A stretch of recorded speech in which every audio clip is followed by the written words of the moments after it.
Hello, everyone. I'm Angelina Mojica, and I am a certified family life educator and host of Good Morning Minutes on Facebook and Instagram. Hi, I'm Danica Shea. I'm a licensed master social worker and the owner of Danica Shea Counseling and Consulting. Welcome back to Much Love, Much Peace, Many Blessings. Last episode, we talked about dating and we kind of defined kind of sports dating and intentional dating. So this episode, we're going to dive a little deeper into intentional dating. And I guess talking about, we've been highlighting a little bit of my experiences in dating and opinions and whatnot. When a client of yours is preparing to intentionally date, they've kind of reflected and healed in their own trauma or whatever they're coming out of as far as heartbreak, what are some maybe steps or suggestions that you give? I would say the first step would for them to be very clear on knowing what they want, like what they want and what they don't want. And I just really encourage people to be able to identify, their negotiables and non-negotiables. Right. And I think that's a good start, because when you want to jump into intentional dating, you want to ask yourself, what does a healthy relationship look like? And what would you say are some of the things? I mean, there's trust. What else? Yes, trust, commitment. I think really both just a lot of respect for each other and what each other's dreams are. Still having autonomy in the relationship, but also sharing things in common, but also sharing things that another person likes, absolutely. And I like that you said autonomy, because that is like having your individual independence in a relationship. Yes. So what is that? I mean, what does that even look like? Because I know as I get ready to start in the dating process myself and be intentional as I go out there and put myself out there, I mentioned this, to others that I talk to as well. It's like, you still want to maintain your independence in a relationship, because you two are independently functioning adults, just coming together with a like-minded, idea of what you want your relationship to look like. Right. And someone to share, your life with and have companionship and to enjoy life. And I mean, that's great if we, find someone to do that with, but it's also being in that place where you're okay with doing that alone too, if that's what that means. Right. So. Right. Because you don't want to be codependent in the relationship.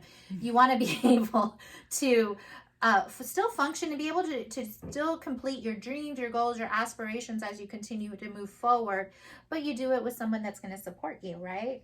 Yes, definitely.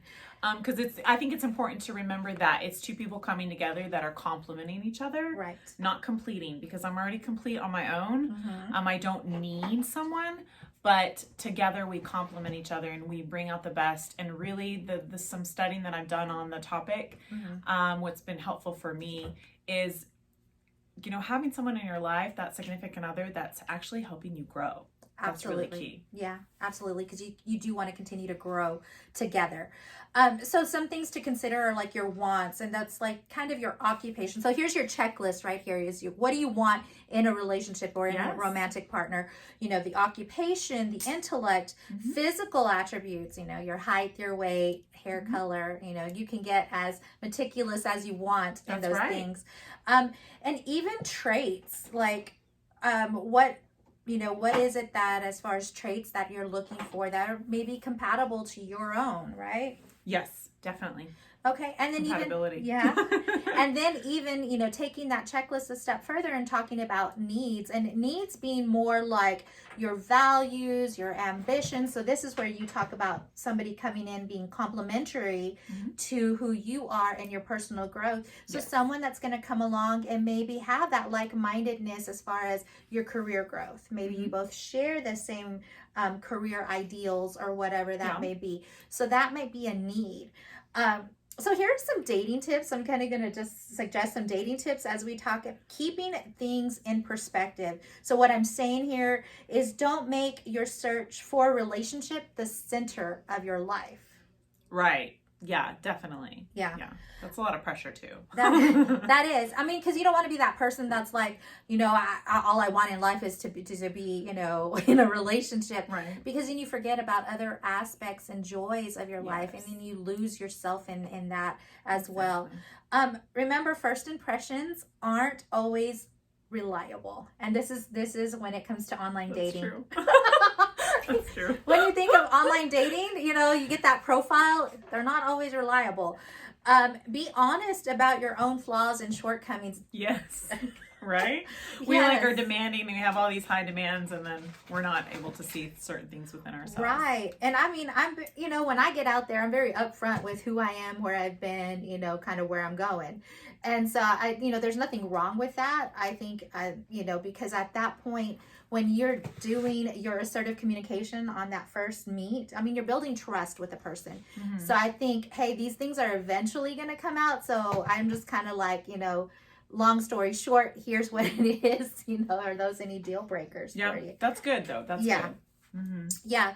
Again, because you want to build a genuine connection. And so that's tip number 2, building a genuine connection. Focus outward, not inward. So how would you explain that? I don't know. Explain that to me, Angelina. So you want to focus outward. So genuine connection. You want to be seeking common interest. It's not always about you. You want to focus on your partner and also giving them the opportunity to invest back into a relationship as well. Yeah, I like that. Through their communications, through their interests. I mean, it's a two-way street. It takes 2 to make it work. It takes 2 to break it. Yes, definitely. That's true. Be curious. So ask questions, be intentional in your communication and what, hey, your partner's sitting here describing some things about themselves, invest that time and get to know them. Yes, that's really important, because I think too, we live in a society where we get really distracted. Mm-hmm. Right? And you got to be focused on that person to really get to know them. Mm-hmm. Very true. Be genuine, pay attention, put away the smartphones. Yeah.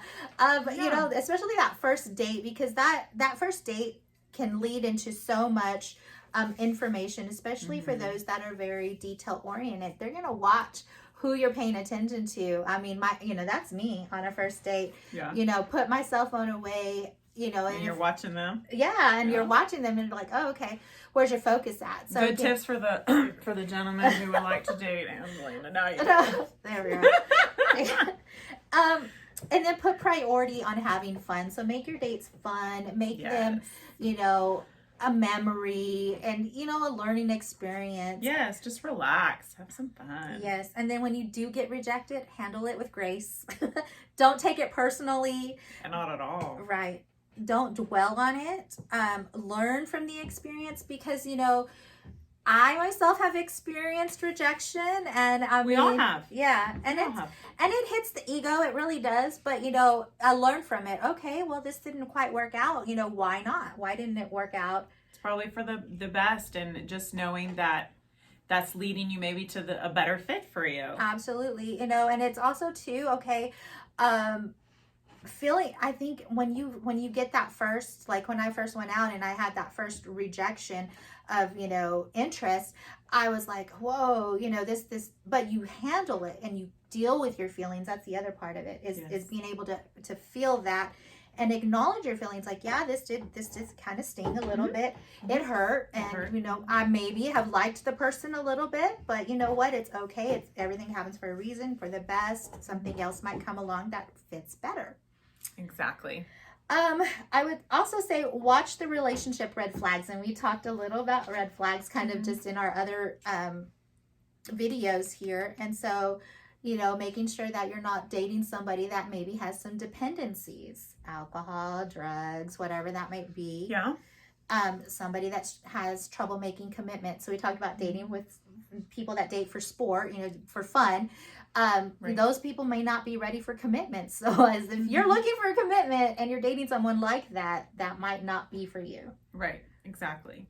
Yes. And then nonverbal communication is what they're saying matching what their actions are. And I'm a big believer in actions speak louder than words. They do.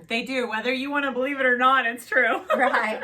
So you want to watch out for that too. And then, jealousy tendencies, are they holding you back from your interest?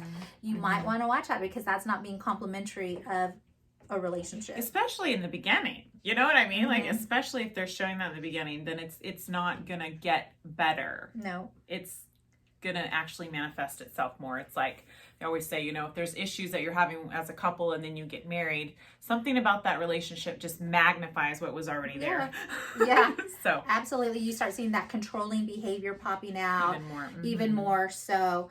And then be cautious of relationships with exclusively sexual tendencies. You're friends with benefits. Those relations, I mean, that's a red flag. You know, if you want something deeper and more, and you're looking for a commitment, you're not going to find it in that, because that's just what it is. Exactly.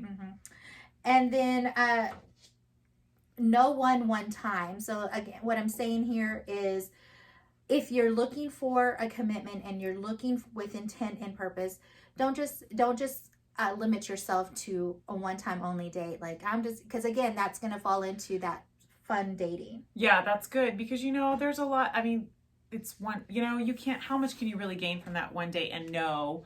And, you know, a lot of times the first date, we're nervous or whatever. So, yeah, absolutely. Give it a chance. You know, there's opportunities there. Deal with your trust issues that you may have, again, dealing with your own baggage, and then nurture your budding relationship. So when you do find that fit, invest in it, communicate openly, resolve conflict by fighting fair. And fighting, I use that loosely, because you can have, for those of you that have dealt with your own personal baggage, you can have a dispute or disagreement and really just talk it out. It's not even an argument. It's not even a fight of any sort at all. And then be open to change, because we are all human. We are all growing. What did you say? Oh, definitely. And when we're not growing, we're not satisfied, and we're not really truly fulfilling what we were designed to do, which is to grow.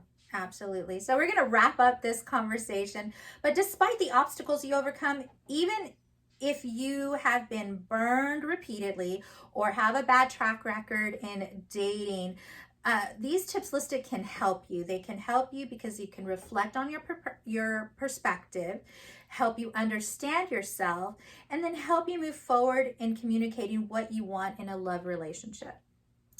If you like what you heard, give us thumbs up, hit subscribe. I'm Angelina Mojica. I'm Dana Gachet. Much love, much peace, many blessings.